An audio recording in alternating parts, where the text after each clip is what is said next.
Nagsimula ang lahat sa isang simpleng invade. Mga gabing puyat, naglalaro hanggang daylight sa likod ng screen. Tinig mo ang musika, bawat laro natin punong-puno ng pag-asa. Ikaw ang aking support, tagahil ang bawat sugat sa mundong verbal. Pag-ibig natin nang sumikat, akala ko ay nakatagpo na ng forever sa laro. Ang buong server natin naging saksi sa pangako. Ikaw ang aking game world, ang aking tahanan. Ngunit bakit biglang nag-logout nang walang paalam?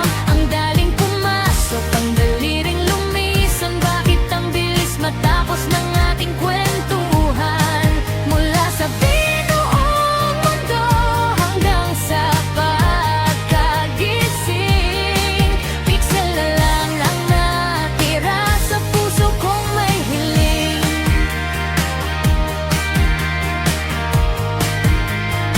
Sabay nating ginalugad ang bawat mapa at quest. Sabi mo pa nga sa lahat ako ang the best. Ang mga pangarap natin sabay nating itinanim mula sa Discord chat hanggang sa gabing malalim. Ngunit parang glitch lang, biglang nagbago ang ihip. Ang tamis ng kahapon naging mapait na isip. Isang araw na lang, iba na ang iyong kalaro.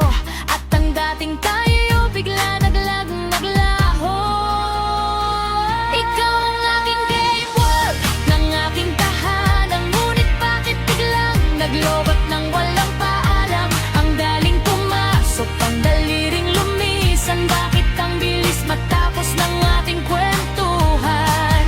Mula sa binuong mundo hanggang sa pagkagising, pixel na lang ang natira sa puso kong may hiling. Sabi nila laro lang, hindi dapat seryosohin. Pero bakit ang sakit-sakit pa ring damhin? Sandali lang tayo, parang isang mabilis na event. Ang ending ng kwento natin biglang nag-unfriend. Hindi ko alam kung paano babalik sa simula, kung ang bawat sulok ng mapa mukha mo ang alaala.